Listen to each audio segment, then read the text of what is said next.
일어나라, 빛을 발하라. 이는 내 빛이 이를 얻고 여호와의 영광이 내 위에 임하였음이니라.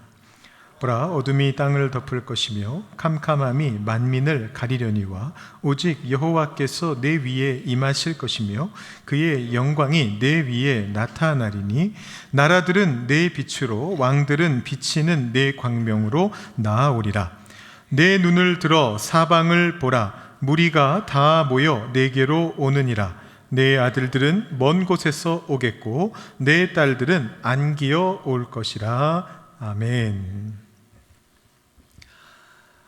제가 지지난주에 휴가를 다녀왔는데요, 제가 어디를 다녀왔는지 혹시 아시는 분이 계십니까? 아무도 모르실 겁니다. 물어보시는 모든 분들께 제가 뭐라고 대답해 드렸느냐 하면 아웃 오브 타운까지만 말씀드리겠습니다, 이렇게 답변을 드렸습니다. 이 토론토 바깥으로 좀 떠났다가 오겠습니다. 구체적으로 어딘지는 제가 말씀을 안 드렸는데요, 이렇게 마을 바깥으로 나가니까 평소에 보던 것과는 다른 것들을 이제 보게 됐습니다. 그래서 저의 어떤 그 복잡한 마음을 좀 내려놓고 일상을 좀 내려놓고 조용히 쉬면서 우리 연간 주제 말씀인 이사야서 60장 말씀을 다시 한번 이렇게 묵상을 하는데 제 마음속에 강렬하게 부딪혀오는 말씀이 있었습니다. 그래서 제가 그 고요함 속에서 붙들었던 말씀을, 이사야 60장 본문을 오늘 이 강단에 다시 들고 서게 됐습니다. 어쩌면 주보를 보신 분들 그런 생각 하셨을지도 모르겠어요. 아니, 또 이 말씀인가? 우리 1월 달에도 몇 주나 했고 또 얼마 전에 5주나 우리 이 말씀을 했는데 이사야 말씀으로 아직도 하실 이야기가 남아있나, 이런 생각을 하셨을 수가 있는데, 놀랍게도 제가 드릴 말씀이 남은 건 아닌데 하나님께서 여러분들께 하실 말씀이 아직 남아있는 것 같습니다. 그래서 우리 지난 5주 동안에 우리 거대한 이사야 60장의 숲을 이렇게 정신없이 지나오면서 못 보고 지나쳤던, 무심코 지나쳤던 숨겨진 보석 같은 말씀을 오늘 한번 나눠보도록 하겠습니다. 자, 말씀으로 들어가기 전에 먼저 감동적인 실화 하나를 말씀드리고 싶어요. 트윈스터즈라고 하는 다큐멘터리 영화로도 만들어져서 전 세계를 울린 이야기가 있습니다. 1987년도에 한국에서 태어난 일란성 쌍둥이 자매였습니다. 그런데 이 아이들이 태어나자마자 서로 다른 나라로 입양되어 갔습니다. 말 그대로 이제 생리별을 하게 된 것이죠. 한 명은 사만다라고 하는 친구는 미국 LA로 가게 되었고, 다른 한 명 아나이스라고 하는 분은 프랑스로 가게 되었습니다. 두 사람은 자신에게 쌍둥이 혈육이 존재한다라는 사실조차 모른 채 25년 동안을 남남으로 그렇게 살아왔습니다. 자, 그러던 어느 날 프랑스에 살던 아나이스라고 하는 분의 친구들이 아나이스에게 제보를 하게 됐습니다. 야, 우리가 SNS를 봤는데 너랑 똑 닮은 사람이 있어. 미국에 너랑 똑 닮은 사람이 살고 있어. 이렇게 제보를 해준 겁니다. 그래서 보니까 정말로 거울 보는 것처럼 똑같이 생긴 닮은 사람이 화면 속에 웃고 있는 겁니다. 그래서 수소문을 하여 연락을 해가지고 두 사람이 만나게 됩니다. 어디서 만났을까요? 미국 LA와 프랑스에 살고 있었던 사람이 그 가운데 있는 나라인 영국에서 만나기로 했습니다. 영국 런던에서 이제 만나게 되는데, 자, 처음으로 직접 만나는 날이잖아요. 어떤 마음이었을까요? 굉장히 마음이 좀 조바심도 느껴지고, 그런 한편으로 좀 불편한 느낌도 들고, 한 번도 본 적이 없는데 나랑 똑같이 생긴 쌍둥이가 있다라는 거잖아요. 그런데 두 사람이 마주치는 그 순간에 그 모든 어색함이 눈 녹듯이 사라져 버렸습니다. 그 자리는 어색한 자리가 될 수가 없었습니다. 만나서 반갑습니다, 어색하게 악수하는 그런 자리가 아니었습니다. 서로의 눈을 마주친 순간에 누가 먼저랄 것도 없이 서로를 끌어안고 울게 되는, 이 사람이 내 동생, 여동생, 내 언니구나, 나의 혈육이구나 라는 것을 순간적으로 느끼게 되는 그런 일이 있었습니다. 한 사람이 이렇게 나중에 회고를 합니다. 웃음소리를 듣는 순간 내 쌍둥이구나라는 걸 확실하게 느꼈습니다. 웃음소리가 전혀 다르지 않고 너무 똑같았다는 거예요.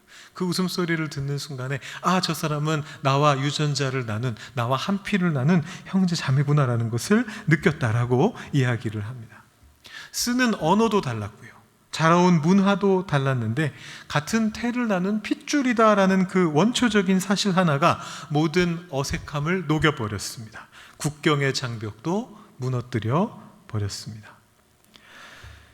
피는 물보다 진하다라는 그런 옛말이 있습니다. 오랜 세월을 떨어져 살았음에도 가족이라고 하는 이름 안에서는 인간의 그 어떤 이성이든지 논리든지 혹은 그 안에 어떤 다른 것들이 있을지라도, 그 언어와 국경과 장벽들이 있을지라도 그것들이 다 무너져 버리게 되는, 초월해 버리게 되는 엄청난 이끌림이 그 안에 있다라는 것입니다. 설령 우리가 아무리 멀리 떨어져 살았을지라도, 아무리 낯선 먼 곳에 있을지라도 내가 잃어버렸던 가족을 만나게 되면 본능적으로 끌어안고 눈물을 흘리게 됩니다. 설명이 필요 없는 가족 간의 이끌림이 있기 때문입니다. 자, 그런데 오늘 우리가 다시 한번 펼쳐 읽은 이 이사야서 60장 말씀 속에 4절 말씀 속에 바로 이 혈육의 끌림, 잃어버린 가족의 상봉이 나오고 있다는 사실을 혹시 눈치채셨습니까? 우리가 지난번에 이 말씀 4절의 말씀을 읽을 때는 그냥 지나갔던 말씀인데 이번에 보니까 그 말씀이 이렇게 나오고 있습니다. 내 눈을 들어 사방을 보라, 무리가 다 모여 내게로 오느니라. 내 아들들은 먼 곳에서 오겠고 내 딸들은 안기어 올 것이라. 여러분, 이 말씀의 배경을 제가 여러 번 설명드리지 않았습니까? 이 말씀은 우리가 하나님의 빛을 받아서 그 빛을 비추기 시작하면, 내기 시작하면 사람들이, 이방에 있는 사람들이 그 하나님께 영광 돌리기 위해서, 그 하나님을 경배하기 위해서 은금 재물을 들고 다 몰려오게 될 것이다 라는 그런 말씀이에요. 자, 좀 이상하지 않으신가요? 먼 곳에서 이방 무리들이 모여서 금은보화를 들고 이스라엘이 대신 비추고 있는 하나님의 그 놀라우신 영광의 빛을 비추는 그곳으로 나아오고 있습니다. 그 광명을 향해 나아오리라, 이렇게 비전을 비추어 주고 있습니다. 그런데 그들 가운데, 그 이방 민족들 가운데 우리의 아들과 우리의 딸이 있다라는 거예요. 거기에 아들과 딸들이 그 사이에 숨어 있다라는 것입니다. 여러분, 왜 이방 무리들 속에 우리의 자녀들이 있습니까?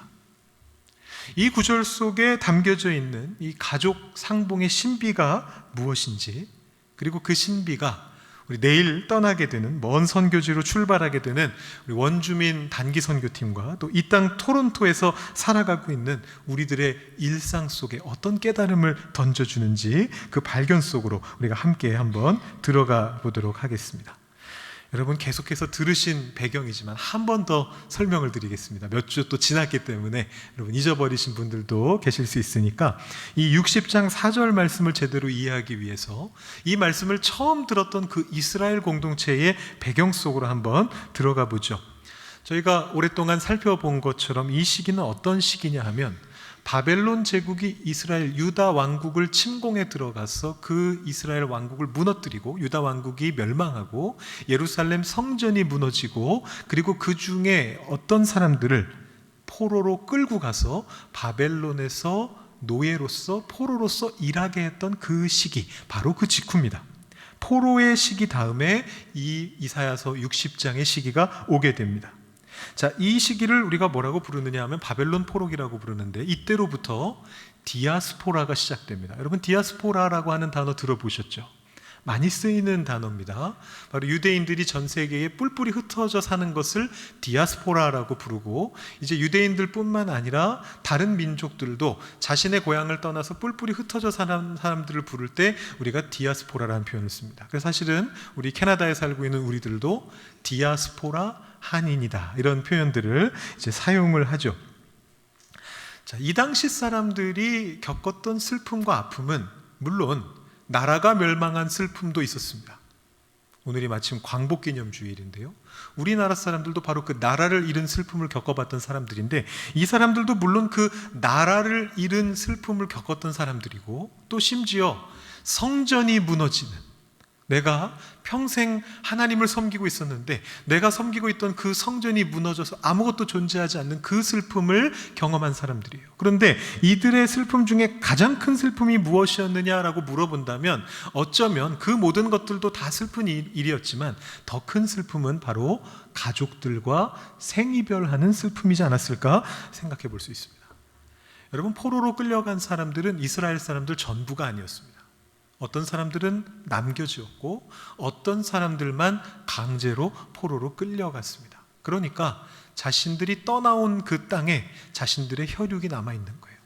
생이별한 것이죠. 그리고 나서 수십 년이 지나서 바벨론에 정착한 이후에 다시 한번 하나님의 말씀을 듣고서 성전을 짓기 위해서 다시 유다 땅으로 돌아온 사람들이 있었습니다. 이때도 모든 사람들이 돌아온 게 아니었어요. 저희가 그때 한번 살펴보지 않았습니까? 대다수의 사람들은 그곳에 남았습니다. 이미 익숙해진 그곳에 남았고 소수의 사람들만 다시 유다 땅으로 돌아왔습니다. 그러니 다시 한번 거기에서 이산 가족이 생겨나게 된 것이죠. 어쩌면 이 흩어짐의 아픔, 이산 가족의 외로움을 가장 잘 아는 존재가 우리가 아닐까 그런 생각을 해봅니다. 우리 한국 사람들이 바로 그 이산 가족의 슬픔을 겪었던 사람들이잖아요. 광복 이후에 분단의 아픔을 경험하고 한국 전쟁의 아픔을 경험하면서 이산 가족의 슬픔을 경험했던 민족이 바로 우리 민족이었습니다. 그리고 그 민족 출신의 우리들이 다시 이 땅 캐나다라고 하는 머나먼 곳으로 넘어오면서 다시 한번 우리의 가족과 헤어지는 그런 경험을 했습니다. 이 사람들의 마음을 가장 잘 이해할 수 있는 사람들이 우리예요. 그래서 이곳에서 나름 열심히 잘 산다고 노력하면서 열심히 살았는데 이번에는 또 어떤 경험을 하게 되느냐? 우리 젊은 청년들은 아직은 그 경험을 하지 못했겠지만 우리 어르신들은 그런 경험을 했습니다. 자녀들을 다 키워놓으니까 이 자녀들이 머리가 굵어지고 하면서 성장하면서 각자 자신들의 삶을 찾아서 떠나갑니다. 학업을 찾아서, 직장을 찾아서, 또 결혼을 하면서 뿔뿔이 흩어집니다. 어떤 자녀들은 그렇게 멀지 않은 곳에 있죠. 토론토에서 1시간, 2시간 가면 있는 곳에 있는 자녀들도 있습니다. 그런데 어떤 자녀들은 멀리 밴쿠버로, 더 멀리 국경을 넘어서 미국으로, 또 유럽으로, 또 심지어는 지구 반대편에 해당하는 중동 지역이나 뉴질랜드 같은 곳으로 가기도 하고요. 또 우리가 떠나온 한국으로 거꾸로 돌아가는 그런 자녀들도 있습니다. 먼 곳으로 흩어지게 됩니다. 그것이 우리 이민사회 가정들의 어쩔 수 없는 보편적인 현실이죠. 자, 여러분, 그러면 그 자녀들을 만났을 때의 기쁨도 가장 잘 아는 사람이 바로 우리가 아닐까 생각합니다. 매일 옆에 두고 지켜보면서 언제 이 녀석이 결혼해서 나를 떠나는가. 한국에서는 주로 이제 그렇게 생각을 하신다고 하는데 우리는 이제 반대가 되죠. 이 친구들이 언제쯤 나를 찾아올까 기다리다가 그 자녀들이 1년에 한두 번 혹은 몇 년에 한 번 이렇게 오는 상황을 한번 상상해 보십시오. 피어슨 공항의 입국장에 딱 캐리어 들고 나타나는 자녀를 보면은 어떤 마음이 드십니까? 우리 젊은 친구들은 부모님을 만나 뵐 때를 떠올리시면 될 것 같아요. 어떤 기분이 들어요? 우리 자녀, 우리 부모님, 우리 가족들을 만나게 될 때 어떤 기분이 듭니까? 어색한가요? 몇 년 만에 봐서 우리 아드님이 어떻게 이렇게 바뀌셨나 이렇게 당황하시는 분들 계신가요? 그렇지 않죠. 가까이 가서 꼭 안아주고 바로 어제 헤어졌던 사람처럼 너는 내 가족이니까 아주 그 자리에서 눈물을 쏟으면서 같이 상봉하는 것이 부모와 자녀, 가족의 관계입니다. 자, 오늘 본문 4절 하반절에 바로 그 마음을 드러내는 단어 하나가 나오고 있습니다. 내 딸들은 안기어 올 것이다. 자, 여기서 안기어 온다라고 번역된 이 단어가 이제 고대 근동 지역에서 사용됐던 단어인데요. 유모나 부모가 어린 아이를 양육하면서 자기 옆구리에 이렇게 엉덩이 쪽에 걸쳐서 꽉 끌어안고 있는 이제 그런 친밀함을 뜻하는 그런 표현입니다. 이 표현은 원래 유대 사람들이 쓰던 표현이 아닙니다. 이 단어는 원래 바벨론 사람들이 쓰던 표현이에요. 근데 이 유대 사람들이 바벨론 포로로 끌려가서 그곳에서 본 모습을 보고 이 단어를 수입해 왔습니다. 유모가 자기가 기르는 아이를 꼭 끌어안고 이렇게 끌고 다니면서 양육하는 친밀한 모습을 나타내는 단어입니다. 그냥 안겨온다 이 우리말 표현만 가지고는 그 느낌을 완전히 받으실 수가 없는데, 이 당시의 유대 사람들은 이 단어를 보는 순간 바로 그 느낌을 받은 거예요. 아주 어린 아기와 같은 이 어린아이를 유모가, 부모가 꼭 안아주고 있는 그 그림을 그려냈습니다. 딸들뿐만 아니라 아들들도 먼 곳에서 올 것이다 라고 이야기하면서 이 딸들과 아들들이, 흩어져 있었던 자녀들이 다 귀환해서 품에 안겨들게 될, 마치 어린아이가 품에 안기는 것처럼 부모의 품에 꼭 안기게 될 그 미래를 그리고 있는 것이 이 선지자의 비전입니다. 여러분, 오늘 본문은 사실은 선교와 관련이 있는 본문은 아닙니다. 여기서 말하고 있는 이 먼 곳에서 자녀들이 올 것이다, 가족들이 올 것이다 라고 하는 이 말씀은 어디까지나 아까 말씀드린 대로 디아스포라 공동체의 아픔을 보듬는 그런 표현이에요. 가족과 멀리 떨어져 지내는 사람들이 그 가족을 볼 수 있게 될 것이다 라는 비전을 보여주는 본문입니다. 그런데 저는 조금 더 큰 맥락 속에서, 이 이사야 60장 전체의 맥락 속에서 오늘 본문을 묵상하면서 여기에서 선교팀을 향한 말씀을 찾게 되었습니다. 이사야 60장은 어떤 본문이냐, 이 전체 맥락은 어떤 맥락이냐, 세계 선교의 맥락 안에 있는 그런 본문입니다. 이스라엘 사람들이 하나님의 빛을 비출 때 이스라엘 사람들끼리만 잘 먹고 잘 살 거다 얘기하지 않잖아요. 이방 땅으로부터 이방 무리들이 몰려올 것이다 라는 것을 이야기하는 것이 바로 이 이사야 60장의 세계 선교의 비전입니다. 그런데 이 비전 속에서 오늘 말씀을 묵상해 보면 우리는 그 온 세상 속에 있는 우리가 알지 못한다고 생각했던 존재들이 사실은 우리의 형제들이다라는 것을 다시 한번 발견하게 됩니다.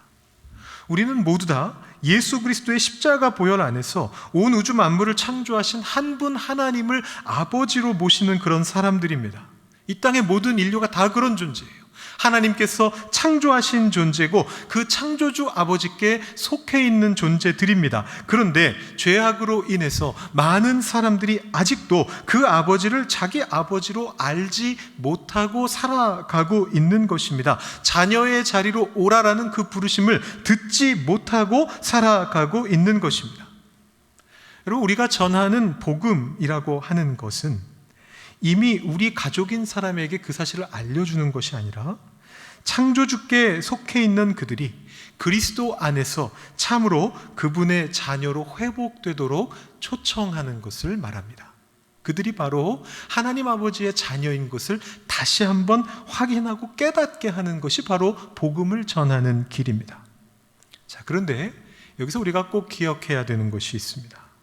우리 선교팀이 내일 오피사스로, 밴쿠버 아일랜드로 떠난다고 해서 우리가 그곳에 하나님을 모시고 가는 게 아니다라는 것입니다. 하나님께서는 우리가 짐을 싸기 전에 이미 그곳에 계셨습니다. 오피사스의 산과 바다, 그 공동체의 아픔과 눈물 가운데 하나님께서는 이미 일하고 계셨습니다.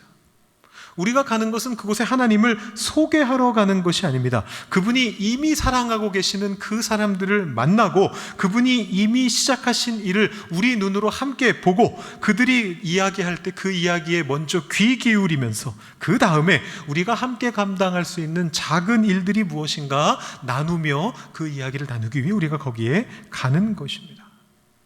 그리고 이 부분에서 우리가 정직하게 고백해야 될 부분이 있습니다. 제가 이미 선교팀과는 나누었던 이야기인데 우리 모든 성도님들과도 이 이야기를 나누고 싶습니다. 부끄러운 과거입니다. 오피사시 속해 있는 이 밴쿠버 아일랜드 서쪽 지역은 과거에 기숙학교의 아픔이 깊이 서려져 있는 땅입니다. 원주민 아이들을 개화시킨다라는 명목으로 그 아이들을 다 부모로부터 떼어내서 기숙학교라는 곳에 가둬두고 거기에서 강제적인 그런 가르침을 베풀었습니다. 그 과정 속에서 폭력을 베풀고 그 일들로 인해서 죽어간 아이들이 무수하게 많이 있었습니다. 그 기숙학교를 세우고 운영했던 교단 중에는 부끄럽게도 우리와 같은 장로 교단도 있었습니다. 그래서 우리가 속해 있는 캐나다 장로교단은 이 일에 대해서 1994년과 2024년에 두 차례에 걸쳐서 공식적으로 회개하고 사과하는 그런 일이 있었습니다. 그렇기 때문에 우리가 이번에 그 땅을 밟게 되는 것은 우리가 가서 상처받은 저들을 구원해 주겠다라는 그런 마음이 아니라 오히려 더 낮은 마음이 되어야 됩니다. 우리의 믿음의 선배들이 낸 상처를 우리도 알고 있습니다. 그래서 이번에 가르치러 온 것이 아니고 회개하는 마음으로 곁에 앉아서 여러분들의 말씀을 먼저 듣고 배우러 왔습니다 라는 그런 마음을 가지고, 낮은 마음을 가지고 우리가 나아가야 됩니다. 이렇게 낮아질 때에 비로소 오늘 본문의 이 가족 이미지가 제대로 열려집니다. 선교는 내가 가진 것을 없는 사람에게 나누어 주는 시혜가 아닙니다. 수없이 많은 세월 동안에 우리 교회의 역사 속에서 수많은 선교사들이 이 마음을 가지고 나갔다가 실패했습니다. 처음에 너무나 좋은 마음이었어요. 나는 하나님을 알고 있고, 나는 예수님을 알고 있고, 나는 이 복음을 알고 있으니 이 좋은 것을 가져다가 저 사람들을 깨우쳐 줘야겠다, 이런 마음을 가지고 왔습니다. 그런데 그 마음 때문에 수없이 많은 곳에서 수없이 많은 선교 대상자들이 고통받고 상처받는 그런 일들이 일어났습니다. 반대로 선교사들이 그 사실을 깨달아 알게 되고 낮은 마음을 품게 되었을 때 그곳에서 놀라운 부흥의 역사들이 일어났던 우리 교회의 역사들을 보게 됩니다. 우리 한국도 마찬가지였죠. 캐나다에서 갔던 선교사 로버트 하디라고 하는 선교사가 원산에 도착해서 그곳에 있는 사람들을 가르쳐 계몽해야 할 대상으로 생각하면서 선을 긋고, 저들과 나는 다르다, 선을 긋고 사역하고 있을 때는 아무런 열매가 맺혀지지 않았습니다. 그런데 그가 자신이 그런 마음을 가지고 있었다는 사실을 깨닫고, 성령께서 임하셔서 그 사실을 깨닫고 그 사실을 공개적인 자리에서 모든 회중들 앞에서 내가 그동안 당신들을 얕봤습니다, 내가 잘못 생각하고 있었습니다 라고 고백하고 회개하던 그 순간에 그 원산에서 놀라운 부흥이 일어나게 됩니다. 그것을 우리가 원산 부흥운동이라고 부릅니다. 그리고 그 회개가 거기에서부터 출발해서 평양 대부흥운동으로 이어지면서 우리 조선 땅에, 한국 땅에 하나님의 역사가 놀랍게 일어나기 시작했습니다. 선교는 바로 그런 것입니다. 내가 가진 좋은 것을 나누러 가는 것이 아닙니다. 하나님 안에서 우리가 서로에게 낯선 사람이 아니었다라는 사실을 함께 발견해가는 여정입니다. 우리는 그곳에서 복음만 전하고 돌아오는 것이 아니라 그 이야기를 듣고 그들이 견뎌온 아픔을 듣고 그것을 배우고 하나님께서 이미 그들 가운데 어떻게 역사하고 계셨는가를 발견하고 돌아오게 됩니다. 그렇게 만난 자리에서 우리는 비로소 서로를 향해서 당신은 남이 아니었군요, 우리는 같은 아버지의 자녀였습니다 라고 눈물로 고백하게 되는 역사가 일어나게 될 것입니다. 여러분, 그리고 이 거룩한 발견은 내일 떠나는 9명의 선교팀에게만 주어지는 특권이 아닙니다.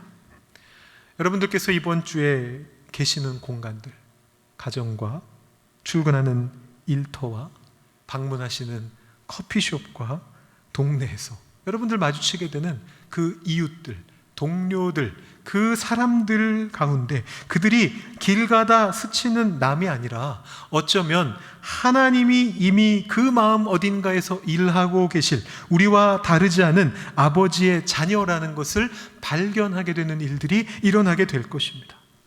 우리가 그들에게 다가가서 나눌 것은 우월한 우리가 가지고 있는 어떤 종교적인 지식이 아닙니다. 우리도 원래는 낯선 자였는데 그리스도 안에서 새롭게 발견된 자가 되었다라는 겸손한 고백을 가지고 우리가 그들에게 나아가야 할 것입니다. 오늘은 특별히 우리나라가 어둠을 뚫고 빛을 되찾은 날을 기념하는 광복 기념주일입니다. 오늘 본문을 다시 한번 이렇게 살피고 나니까 이제 왜 이 말씀이 1절에 빛을 발하라 라는 말씀과 연결되는지를 다시 한번 선명하게 발견하게 됩니다. 빛은 그저 어둠만 몰아내는 것이 아닙니다. 빛이 있는 곳이 밝아지는 것으로 끝나지 않습니다. 하나님께서 우리에게 빛을 주신 이유는 우리만 밝게 살라고 하신 게 아니에요.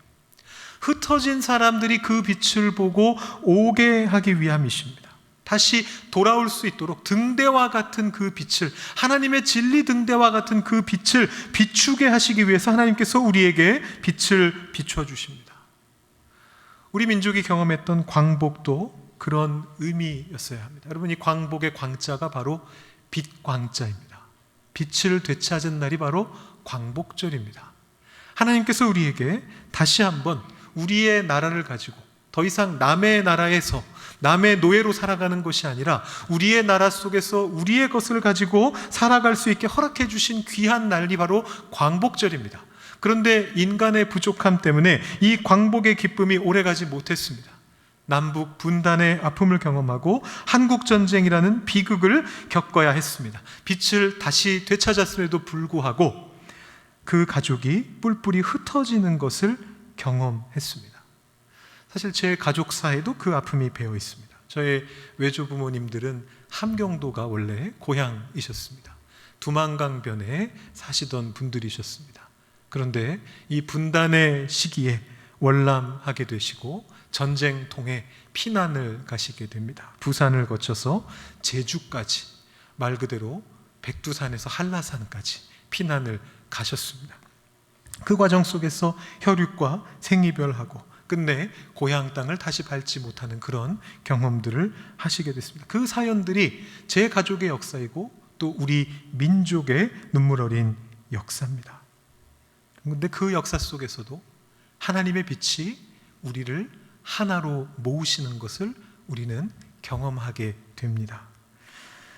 수십 년의 세월 동안 생사조차 모른 채 핏줄을 그리워하며 살아야 했던 그 아픔을 너무 잘 조명한 영화가 하나 있습니다. 여러분께 그 영화를 한 4분 정도, 좀 길긴 합니다만 평소보다 좀 보여드리려고 합니다. 여러분 잘 아시는 영화인데요, 국제시장이라고 하는 영화입니다. 벌써 거의 한 10년 된 영화입니다. 거기에 보면 이 흥남철수 때, 함경도죠, 흥남에서 피난길에 이 주인공인 덕수가 어린 여동생 막순이를 잃어버리게 됩니다. 그리고 나서 나중에 수십 년이 흘러서 이산가족 찾기 방송을 통해서 미국으로 입양된 그 동생을 다시 만나게 되는 그 장면입니다. 장면을 여러분들께 좀 보여드릴 텐데요, 이 장면은 우리의 감정을 좀 많이 울립니다. 그래서 혹시 여러분들 중에 이산가족의 그 슬픔을 직접 겪으셨거나 그런 부분들에 마음이 좀 아프신 분들은 잠시 눈을 감고 계셔도 되겠고, 여러분들 스스로 한번 판단하시면서 이 영상 함께 보시고 제가 마무리하도록 하겠습니다. 영상을 보면서 우리도 모르게 가슴이 먹먹해지고 눈시울이 붉어지는 이유가 무엇입니까? 우리들 모두에게 이 마음이 있기 때문입니다. 우리가 저 상황 속에 있다면 우리도 똑같이 반응할 것을 알고 있기 때문입니다. 서로 말도 통하지 않게 되었지만 핏줄이 결국 서로를 알아보고 같이 오열하게 되는 그 순간의 그 마음을 우리가 알고 있기 때문입니다. 성도 여러분, 영혼을 구원하는 우리의 사역이, 우리의 선교가 바로 이래야 하지 않겠습니까? 오늘 이 땅 캐나다에서 또 저 멀리 밴쿠버 아일랜드 오피스앗에 잃어버린 자녀들을 남겨두신 우리 하나님 아버지의 애타는 마음이 저 영상 속에서 동생을 부르짖고 딸을 부르짖는 오빠와 그 엄마의 마음과 똑같습니다. 세상 사람들의 눈에는 낯선 타자요 남남일지 몰라도 하나님의 눈에는 그들 모두가 바로 가장 보고 싶었고 가장 찾아 헤매던 그 하나님의 막순이입니다.